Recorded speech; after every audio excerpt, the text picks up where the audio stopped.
Hello, everyone. Welcome to our November panel. My name is Carson McPherson-Krutzke, and I'm the co-founder and community engagement coordinator for the Hazard and Climate Resilience Institute. We're really excited for this panel topic today on climate change in Idaho, economic challenges and opportunities. And we are co-facilitating this event with the University of Idaho McClure Center for Public Policy Research. Before I jump into the content for today, I'd like to give a brief overview of the panels that we are doing this year, which are supported by Boise State's Grand Challenge for the Resource Nexus for Sustainability. So all of the panels this year are focusing on topics related to sustainability as well as resilience. So the goal of these panels is to connect across disciplines and sectors, to learn about ongoing projects and organizations here in Idaho and beyond, to find out how university researchers and students can better support local efforts and information needs, and consider what are the actions that we can take moving forward. A few definitions that are helpful as we're talking about this topic today and the other topics in all the panels we're doing. The first one is community resilience. So our institute defines this as the capacity of a community or region to adapt to change and thrive despite the chronic stresses and acute shocks they may experience. The second term I want to define is sustainability, which is meeting the needs of the present without compromising the ability of future generations to meet their own needs. And although today we're not specifically talking about sustainability, I think it really relates to some of these goals here under the UN Development Goals, specifically Goal 3, which is good health and well-being, 8, economic growth, and 13, climate action. So the Idaho Climate Economy Impacts Assessment is what we're going to be talking about today. It was a nonpartisan science-based resource that was launched in December of 2021. And we're going to hear from those who helped create it. And they'll cover what it is, how it was created, and some key findings from the assessment. Today, we have 4 researchers who contributed to the assessment and co-led 4 of the 10 research teams. So on our panel, we have Dr. Patrick Hatzenbuehler, Dr. Jeffrey Hickey, Dr. Moji Sadig, Dr. Karen Humes, and then Dr. Megan Foster, who will be our moderator for today. I'm going to turn it over to Megan, who's going to introduce the topic, give a little background, and then we'll jump into Q&A. And then I also want to make sure that the audience knows you can feel free to ask questions. We should have about 15 minutes at the end. So if you want to put them in the chat while we're going, feel free to do that, or you can do that after we move into that section. So I will go ahead and stop sharing and turn it over to Megan. Thank you. Let me start sharing.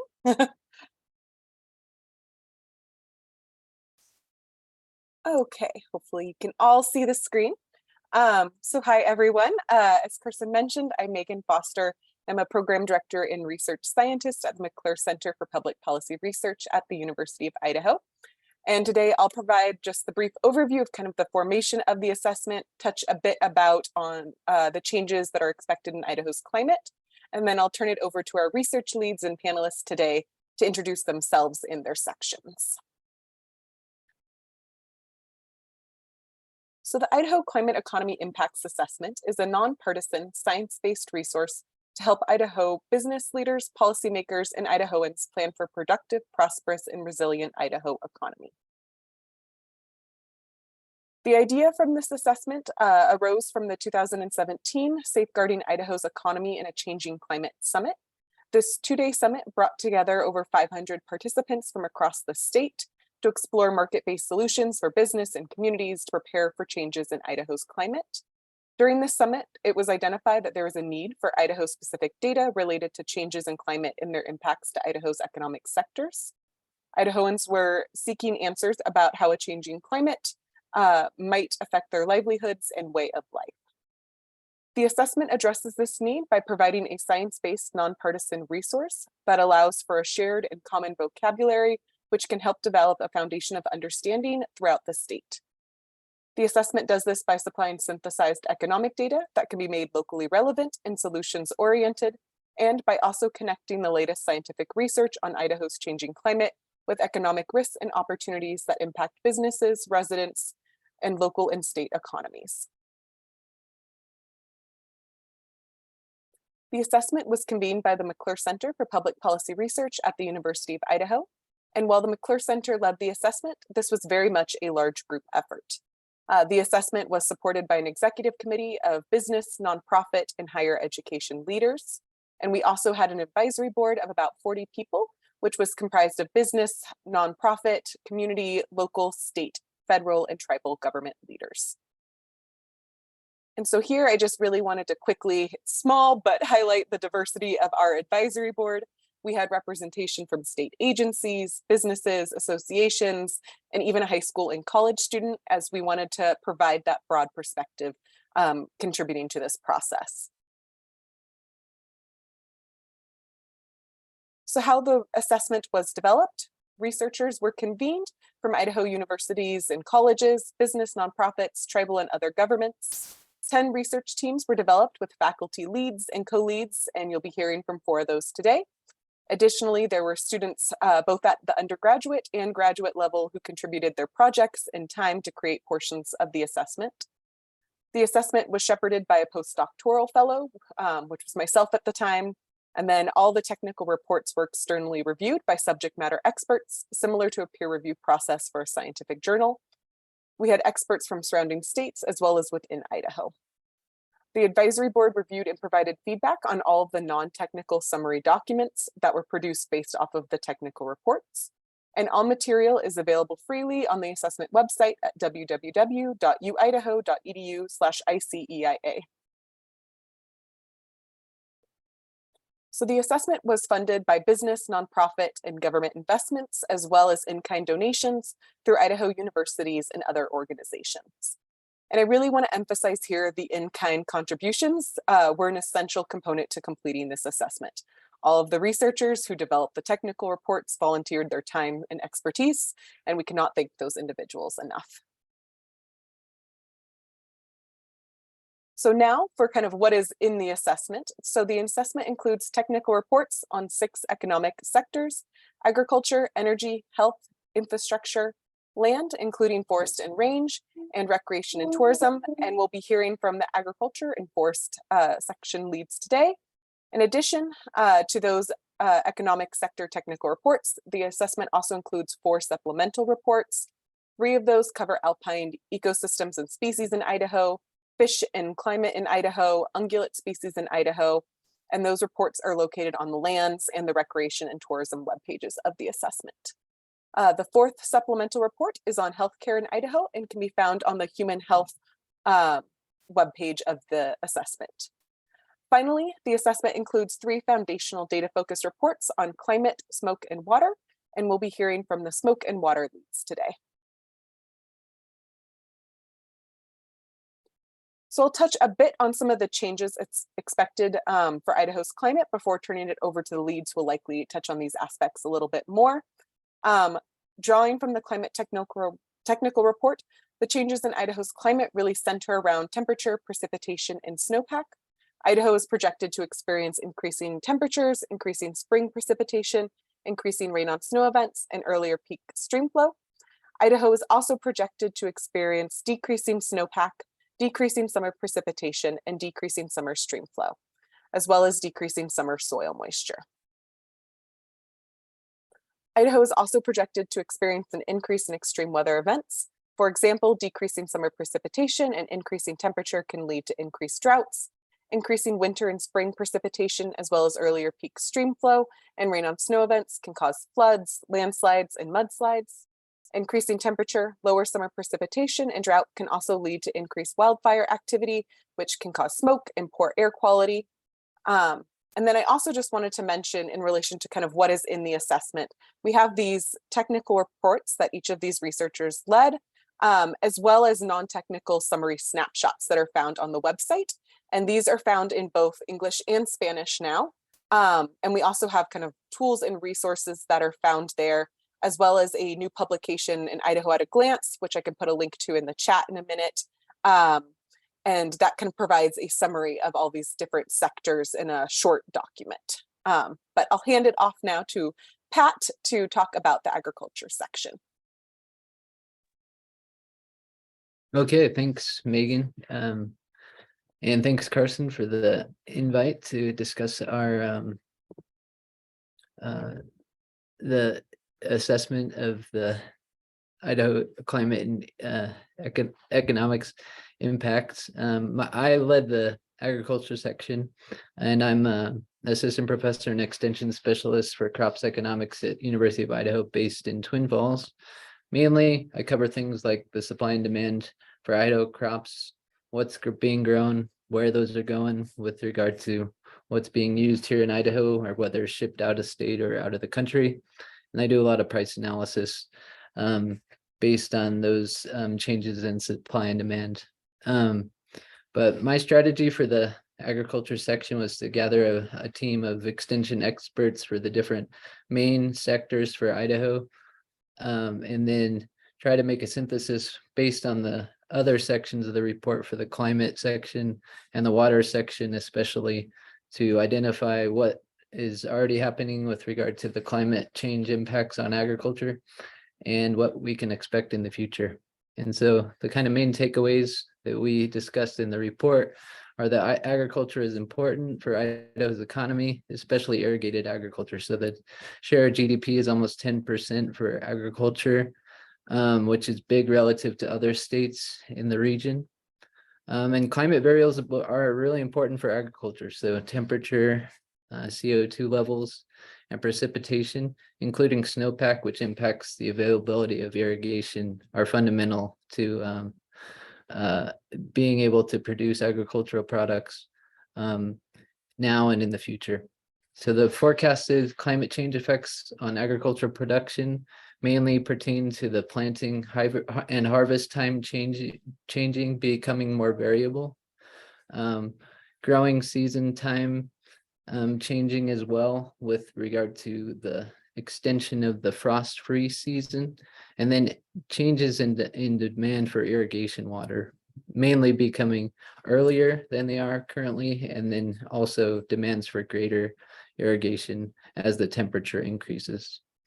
But the net effects of both higher temperatures and CO2 levels that are expected vary across the crops that are grown. And so there's a study done by Rajagopalan et al., mainly with scientists at Washington State, who simulated projected irrigated crop yields and estimate that the yield effects from both higher temperatures, the net effects from higher temperatures and CO2 levels, expect higher yields for hay and wheat, but lower for potatoes. So there's variability with regard to what the effects of these variable changes will be on the different crops. But water management will be fundamental and a key factor for future performance of the agricultural sector.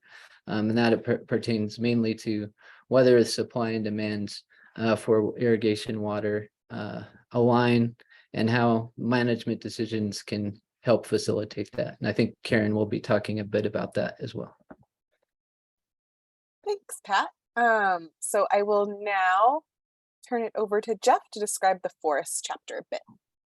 Thanks, Megan. My name is Jeff Hickey. I'm a professor in the Department of Earth and Spatial Sciences at the University of Idaho.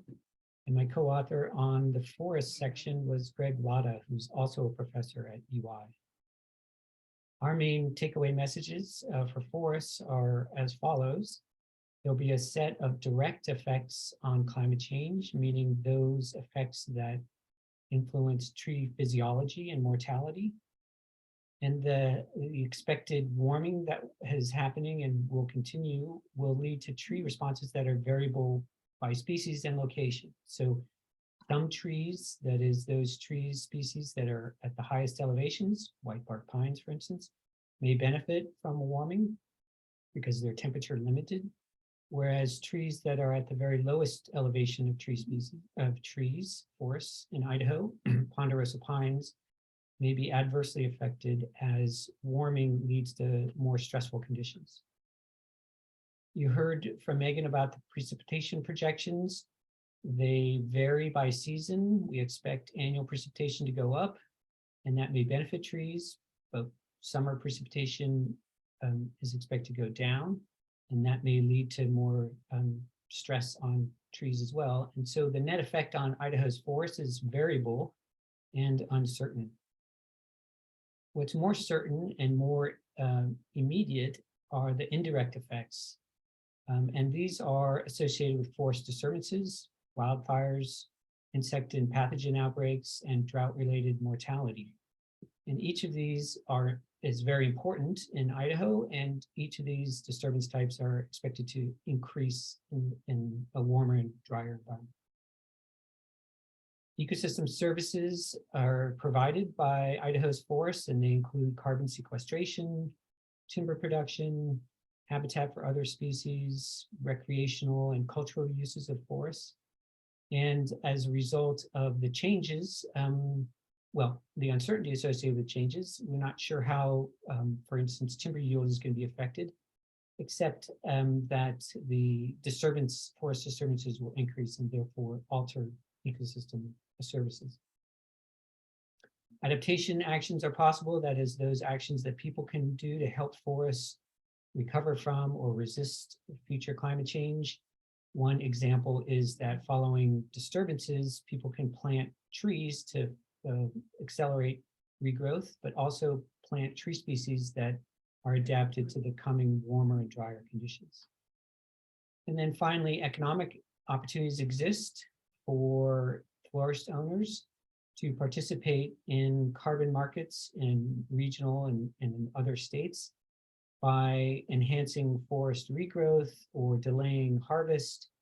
And those actions can enhance carbon sequestration, and actually forest owners can get paid to do so in Idaho's forests. So all from me, thanks. Thanks, Jeff. I think next we will turn it over to Moji to talk a bit about smoke. Thanks, Megan. Good to see you and many others. So yes, I led the smoke section, but I had co-authors, including Dr. John Abadzoglu from University of California, Merced, my PhD student, Arash Modarresirad, and Luke Montrose, Dr. Luke Montrose, who at the time was at Boise State, but now is at Colorado State. We focused on the sources of pollution in Idaho, trends in those sources, mainly focused on wildfire smoke and also smoke impacts. Idaho's air quality is generally improving during the year, except for those times of heavy smoke episodes. So a growing wildfire activity, not only in Idaho, but also across the region, ranging from California, Oregon, Washington, all the way to British Columbia, and also the states that are eastern to us, impact air quality in Idaho. Wildfire smoke is on the rise. We have more and more days of poor air quality because of growing wildfires in the region. Smoke poses a daunting problem for Idaho. It not only impacts human health, it impacts agriculture, impacts energy, impacts infrastructure. I talk about health a little bit later, but agriculture, it impacts the growth and the quality of the products. For example, dairy products are being or dairy industry is being heavily impacted by smoke. Energy production reduces during smoke events. Up to 30% reduction in solar energy production is observed. Also, there is reduction in wind energy production associated with smoke because of the change in the energy balance that's caused by smoke. Also, infrastructure is being impacted. Not only roads, safety of roads are impacted, but also certain urban infrastructure like the hospitals are being impacted. There is a lot more hospital admissions during wildfire smokes. Certain years stand out. For example, in 2020, Idaho experienced about 15.5 million person days of exposure to poor air quality that was driven by wildfires. What does that mean? It means if one person observes 3 days of unhealthy air quality, that's 3 person days, right? So 15.5, that means on average, each person in the state observed about 7 to 8 days of poor air quality only due to smoke in 2020. And these are fires that were, these are California, Oregon fires, mainly California and Oregon fires that impacted Idaho. Health impacts are several fold. We have asthma attacks, chest pain, coughing, stinging eyes, wheezing and shortness of health, fatigue, headache, irritated sinuses, rapid heartbeat, but also for those who have background health conditions, like those with COPD, those with heart conditions, they can have they can lose their lives to the poor air quality caused by smoke. For example, there is a study through EPA, Environmental Protection Agency. This is across the United States. This is across the Western United States. They estimated that about more than 5,000 people were hospitalized annually between 2008 to 2012 just because of wildfire smoke.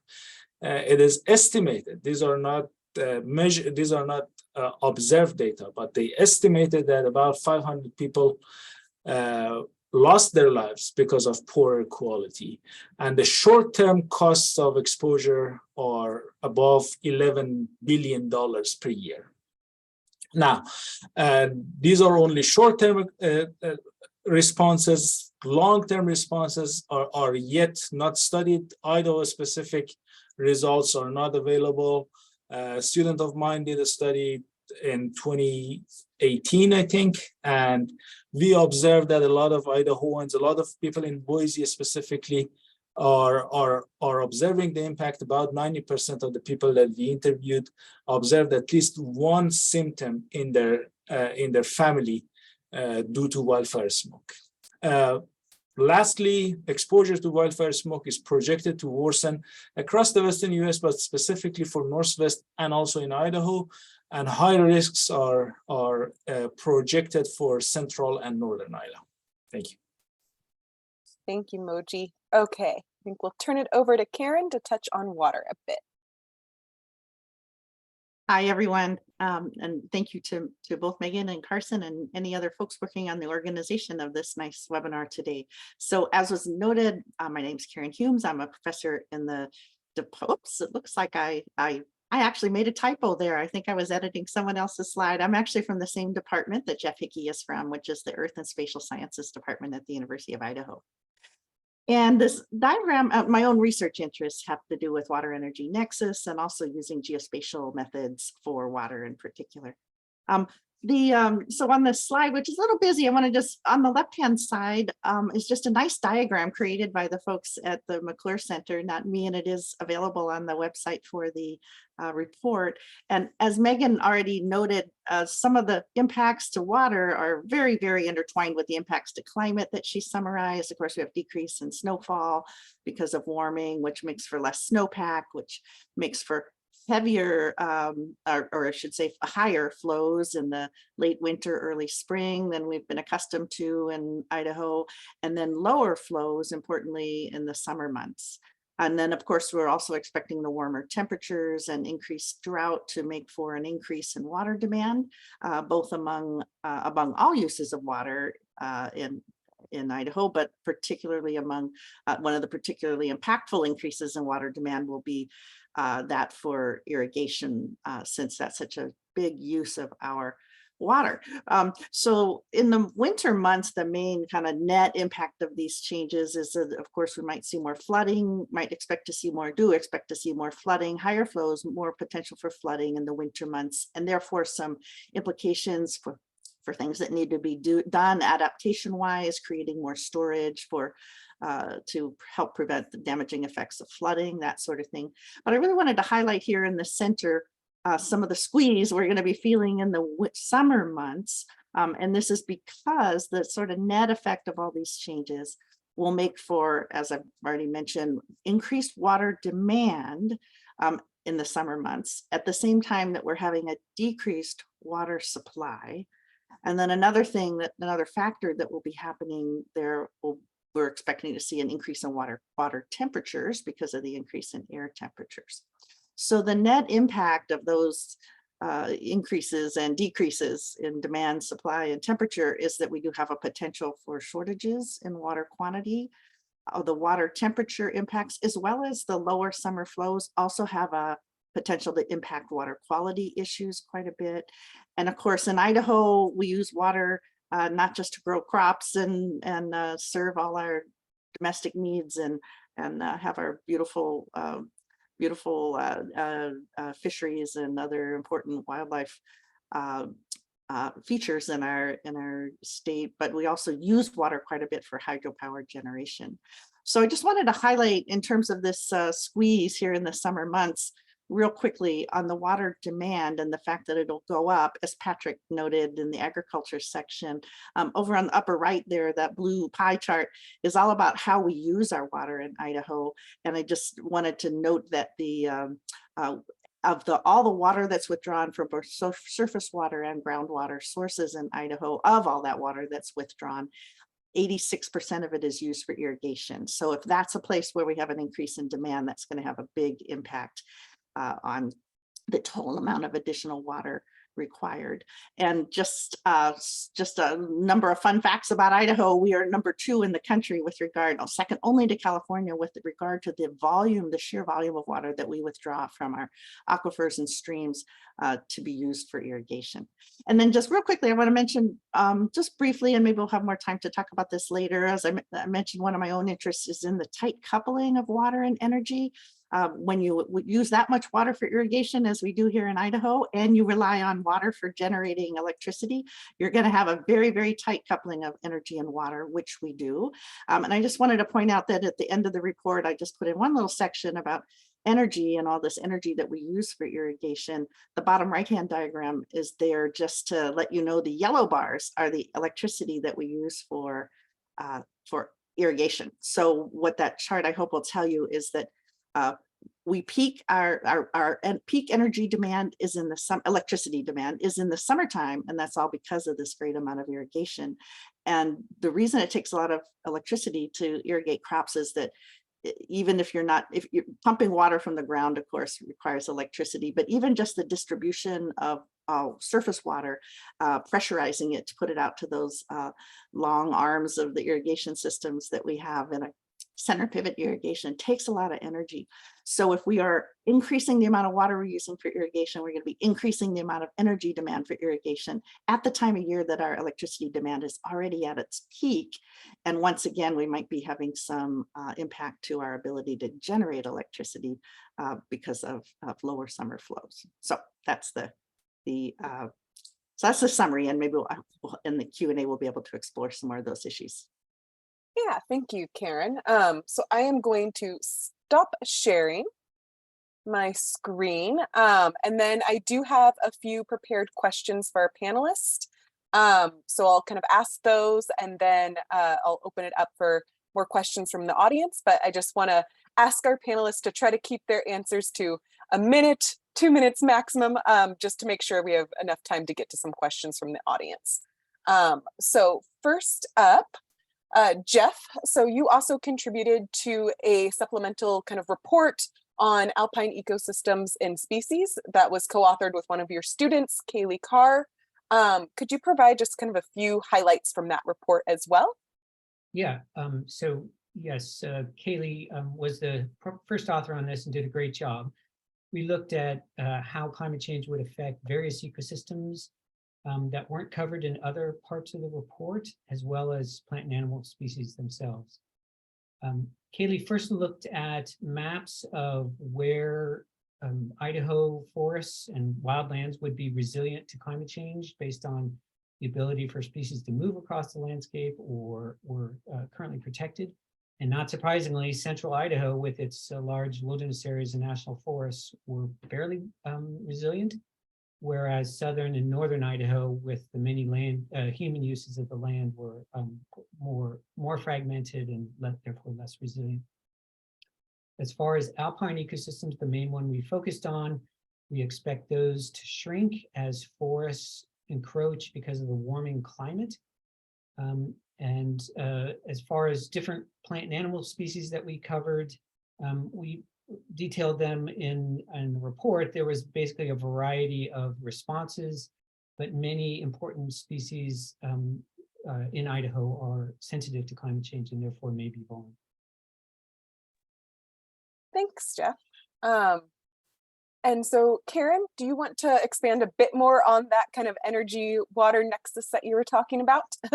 Sure, yeah.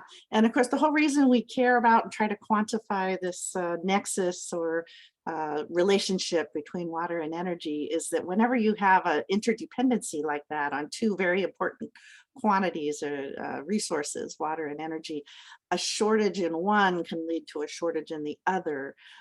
So it creates a vulnerability to have that kind of really tight connection, creates a vulnerability. So it's particularly important to try to plan for changes in demand and impacts by climate change on both water and energy, and then importantly, how that impacts that relationship so that you don't, you can possibly see some cascading effects that you wouldn't otherwise quantify if you don't consider that combination, that nexus.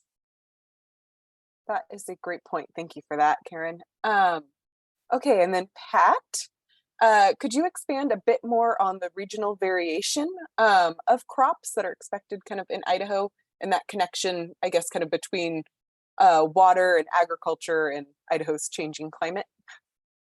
Sure, yeah. I think Jeff hinted a lot about the heterogeneity for the forests in Idaho, but the whole state is very heterogeneous with regard to important things like elevation, the impact, nighttime temperatures, peak temperatures, and the risk for extreme heat. And so those vary across the state, with much more extreme heat risk in western and central Idaho relative to the eastern Idaho.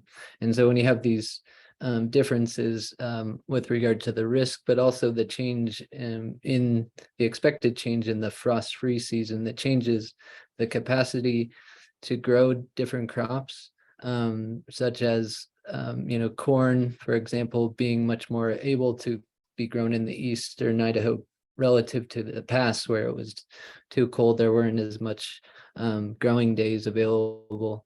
And so that's, example of an opportunity. And then also just lower frost damage that we see every now and then with the potato harvest, especially that the cold weather hits earlier than people would like. So those kind of things are going to remain important with regard to what's the portfolio of crops that can be grown in different parts of the state, but also which crops are most at risk for these extreme heat events and that are much more likely in some parts of the state. And it's important to point out that I mentioned that study that did some simulation of what's expected for yields for the different types of crops, but that was mainly on averages, expectation for temperatures, and didn't take into the consideration the expectation of impacts from extreme heat. And all crops are at risk of extreme heat and get damaged, and so those are important things to take in consideration of what the risk level is for how those grow. And then lastly, just want to say, the Snake River flows from east to west, and so that positioning of where the snowpack is coming from and flowing into the Snake River and where the farms are located that will be demanding that water is really important consideration with how we manage the supply of water, irrigation water, how that matches up with the demand for water. All important considerations moving forward. Thank you. And now to turn to Moji. So could you kind of expand, you touched on it a bit, but that kind of connection between smoke and then health risks for Idahoans, as well as maybe kind of those economic trade-offs or kind of impacts between smoke and health? Absolutely, yeah. Well, I mean, unfortunately, we do not have Idaho specific studies at this point, but more general studies and more on those, more of the studies that are out there that are based on mathematical relationships between the smoke and health reactions. We know that hospital admissions go up, We know that use of certain medication goes up. You know, there are big impacts on the health side. And these impacts are a lot more pronounced for the more vulnerable population, meaning that, you know, the seniors are a lot more vulnerable to the impacts of smoke. And as we know, well, we have aging across the US, but specifically in certain portions of Idaho, we have a lot more seniors residents moving in. So that is a growing problem for Idaho. You know, touching on that vulnerability again, we ask people to stay at home and reduce their outside activities during wildfire smoke. But a lot of the people that live in suboptimal housing, the air quality within the house might be similar or even worse than outside the house. So that infiltration of smoke to old houses, to old structures is a big issue. But I want to also build upon the question that was asked, you know, what is the role of public education in reducing wildfire smoke risk? In the study that we did, around 40% of the people did not receive any air quality information, and this is not too far in the past. So there is a big opportunity here for public education and make sure that people are aware that these risks are out there. We asked whether they reduced their outside activity. 30% said no. So there is still room for education there. We asked, you know, will you take preventive actions in the future? And 45% were not sure whether this is a path for them to follow in the future or not. And I think, you know, this brings up this point that yes, there is a huge need for public education. And I'm going to stop here, but there is more that we can do in terms of you know, what are some of those solutions that hopefully I'll touch on later. Thank you. And thank you for also kind of addressing one of those questions in the chat too, with that public education aspect. So, and this might also lead into this next kind of set of questions as well. So we've kind of talked about what are those kind of main changes that we're expected to see. What are these impacts, these different economic sectors? But I'd like to turn and focus a little bit more on those economic opportunities as well, connected to kind of Idaho's changing climate. So I'll start with Pat. There's been a lot of focus on kind of climate smart agriculture, sustainable agriculture. Could you touch a bit on maybe kind of what some farmers in Idaho are actually implementing or researchers are exploring at the moment? Sure. Yeah, no, it's really a hot topic right now. But I just want to mention also that Idaho farmers are really at the frontier and are excellent at implementing experimentation on their own. And so these initiatives, both from the private sector with consumer interest in climate smart products and sustainable food products, and also companies reacting to that and providing products that align with consumer demands, are really providing opportunities for farmers to adopt certain practices that align with those goals. And the USDA, as well as providing resources to expand these experimentation and things. And University of Idaho just got a large grant to help facilitate a lot of these expansion of these climate smart practices. But the good news is that a lot of these practices that are called climate smart or quote unquote sustainable have been around for a long time. So things like no-till and reduced tillage, development of new seed varieties that are more heat and drought tolerant, different irrigation technology.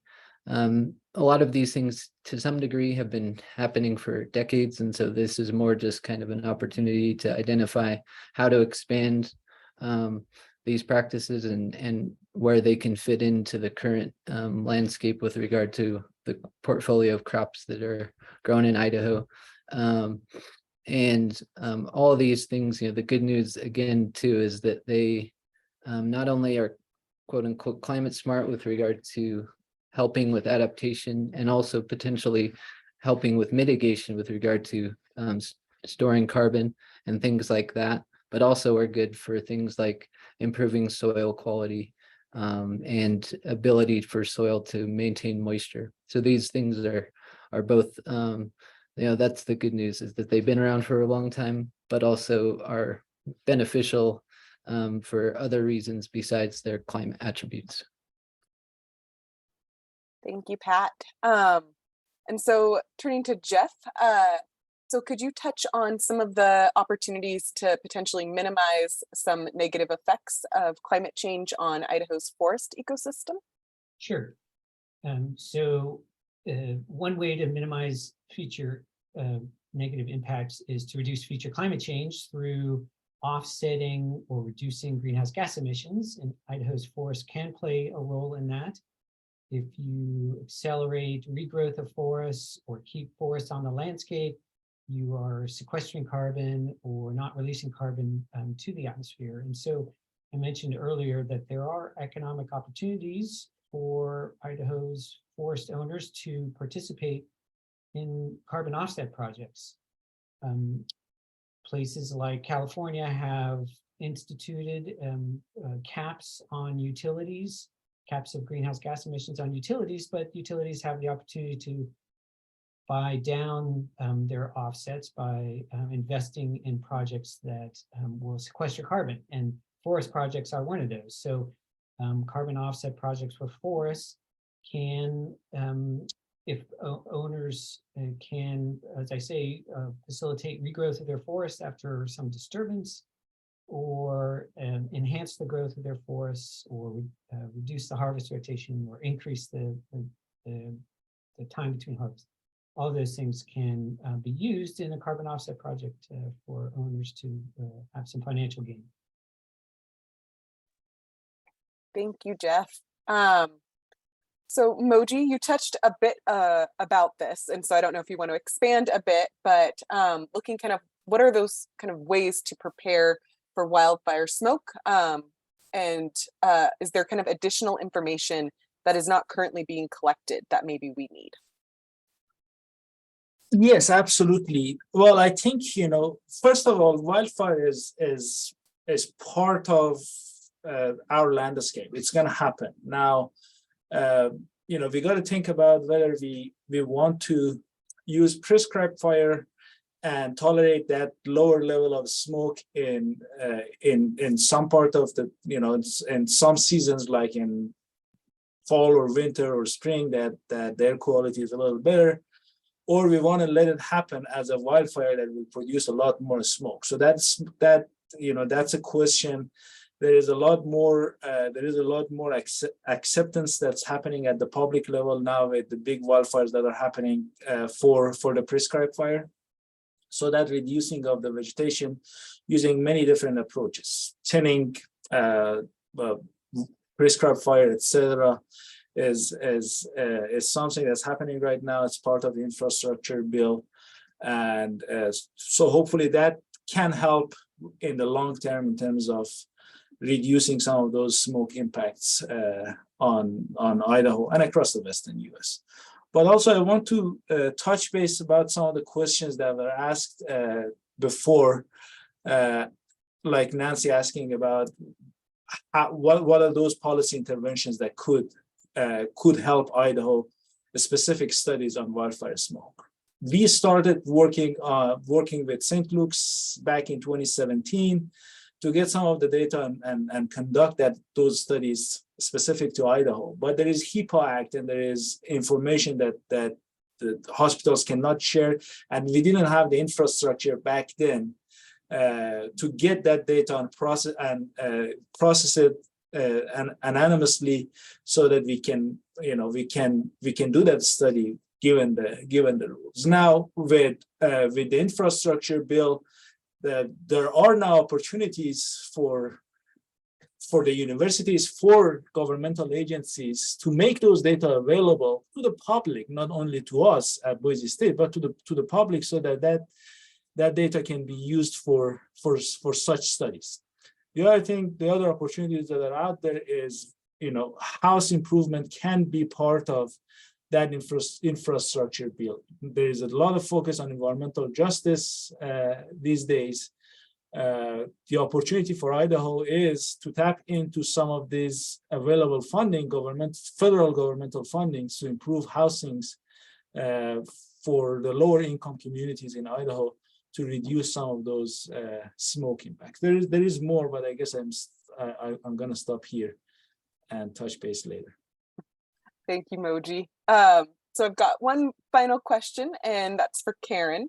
And that's to kind of talk a bit about sustainability in water, or perhaps kind of looking at land use and development, particularly in the Treasure Valley area. Yeah, thanks, Megan. Because agriculture is a pretty intense, uses a lot of water per unit acre. One of the questions that often comes up, and where it's on the minds of everyone in Idaho, of course, that we have such fast growth rates in terms of population and our economic growth. And so the question that often is asked is, if you replace an irrigated piece of land with residential development, does that make for net less or net more use of water? And that is a pretty tricky question to answer, and the answer is it depends. It depends on a lot of factors, like the density of the development and the any restrictions on outdoor water use, the adoption of low flow appliances and plumbing fixtures and such. But I did include in the report a case study that was commissioned by the Idaho Water Resources Board, where they were asking a company to project some of the future water demand for domestic, commercial, municipal, and industrial water uses in the Treasure Valley. And so there's an interesting, just a couple of paragraph summary of that very interesting study that looks at how those different factors affect that net use of water, whether the urban development would make for more water use or less water use on a per acre basis. And if I could just add something real quickly to what Pat said about agriculture and the desire of farmers to really move into that sustainable mode of production. Just real quickly on the energy front, there's also, as Pat said, farmers have been doing for many years already some of the good things that will help with regard to climate change impacts with climate smart agriculture. There's also a real growing desire by a number of farmers, particularly in southern Idaho, to help generate some of their own electricity, since they use so much electricity for irrigation, and the corners of the center pivot fields are a good place to put some solar panels with a dramatically lowered cost of solar energy production. So there's a lot of interest there too, and there might be some policy barriers right now that probably could use some examination in order to assist Idaho farmers in getting as close as they can to meeting some of those goals of their own. Thank you, Karen. So I'm going to turn to the audience for questions, and we already have quite a few in the chat. So one that I think Moji kind of touched on, but I'll ask kind of other panelists if they want to jump into this as well. But I think an important one is kind of these data needs for Idaho. So kind of what data do you think are most critical to better understand current and future climate impacts? So is there kind of a data gap in Idaho? What kind of information could be useful? And I don't know if there's a particular panelist who wants to jump in first, or if I should call on you guys, but. I'm happy to jump in on something there, Megan. So yeah, there was a water summit in April in Boise, in which we met with a lot of different state agency leaders and employees. And the idea of data needs was very much an important topic of conversation there. I think they wouldn't have any great solutions, but there are a lot of needs, particularly with regard to climate change. You know, we have pretty good measurements of our quantity of water, both in streams and the aquifers. But the water quality data was something, especially in reservoirs and things, or was something that was brought up as not necessarily for climate change in particular, but writing this report made me realize, as I tried to gather as much information as I could about what was out there with regard to climate change and impacts on water quality in the state, it's pretty obvious that it would be very beneficial to better understand the impacts of climate change on water quality, because it's it can be a pretty complicated system to try to measure, model, and understand because of the stratification and lakes and reservoirs. And we have some understanding of how increased temperatures or increased flows of warmer water or increased flows in the wintertime might change the balance of the stratification, the temperature stratification in those lakes and reservoirs. But that's a pretty complicated question that we don't really have a lot of background, could use more information about for sure. Thank you. Anyone else want to tackle that question?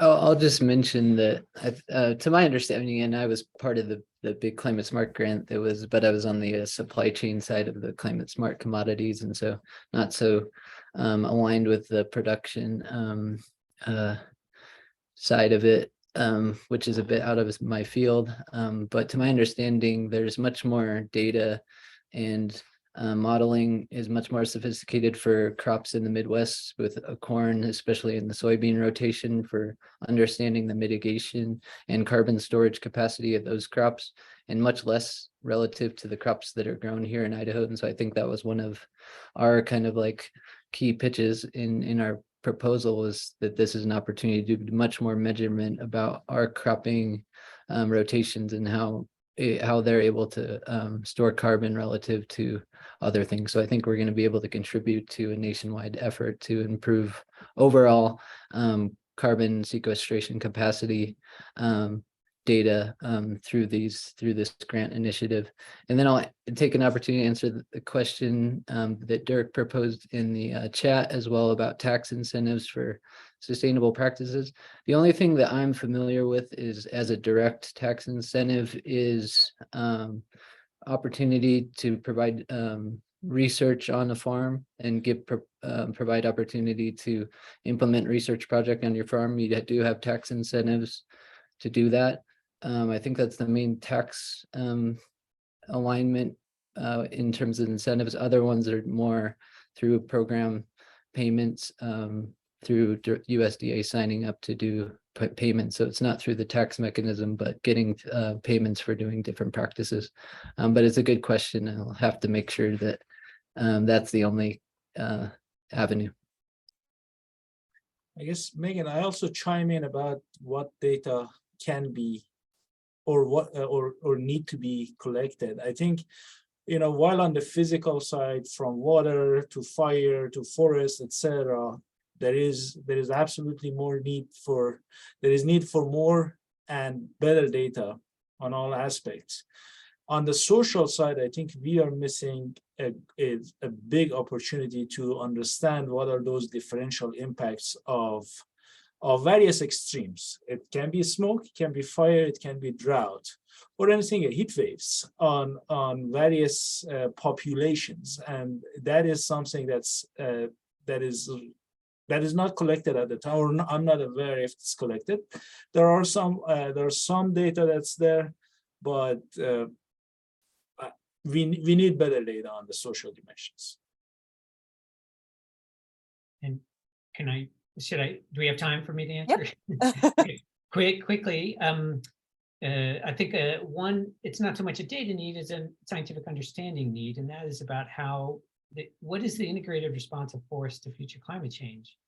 I mentioned that sometimes tree species can shift around, maybe uphill, maybe northward, but even within their current range, we expect climate change to have some impact on tree growth. And of course, tree growth is important for producing timber, for sequestering carbon, and for keeping trees on the landscape. So we need a more integrated understanding that considers not only range shifts, but physiological effects, as well as the disturbance I talked about. I don't think we have that yet.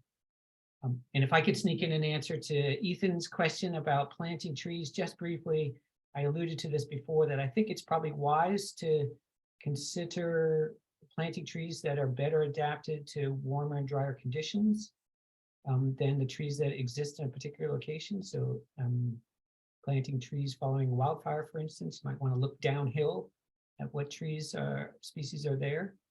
But also with respect to planting on bare ground or grasslands, those lands look like they do, that is without trees, because of the lack of water. And so just by planting trees there doesn't mean water is going to appear. If we choose to irrigate, then we might have an opportunity to support forests on those lands, but that's going to take so much water. I think that's not a viable option. Thanks, Pat. I see Karen's hand up, so I'm gonna let her speak quickly because I think we've touched at least on a number of the questions that are in the chat. So Yeah, the chat question I was going to respond to was the one from Andrew about, he asked whether this Perfect. information's been evaluated against emergency management, resource allocation, and hazard mitigation planning. And I'm pretty familiar with that hazard mitigation planning process because I was involved in a project in which we assisted about 16 counties in Idaho do that. And the short answer to that, Andrew, is that that is a possible place. There can be some information and then some thought about that in that hazard mitigation process, but that tends to be a pretty operational process, looking at just a county by county basis. Versus, I think but you raise an excellent point about the need for planning, and I think one thing that the report does kind of demonstrate is that, and many other reports on this topic, the need for planning and looking at for some long range planning for water supply and water quality in Idaho, and the potential for impacts by climate change. So I think that's something that would need to be done at the state level, but fortunately we have a lot of expertise in the state, not just universities and state agencies, but we have so many federal agencies too with research in many of these different topics, water included. And so it would be really terrific, I think, to see a consortium of federal, state agencies looking at planning around climate change in these different arenas. thank you, Karen. I'm trying to just go through the chat and see if there's any that we haven't touched on. I don't know if any researchers, if there's something that you're dying to address in the last few minutes. And then I want to make sure Carson has a minute or two to wrap up. So probably one more question if anyone wants to tackle one. If not, I can let Carson wrap up.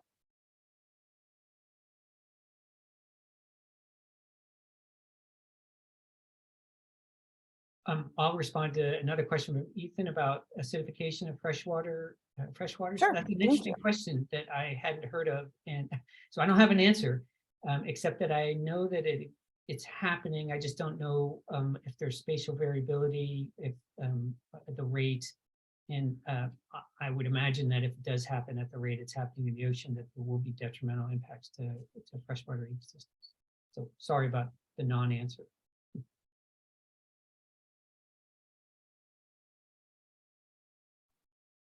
Thank you.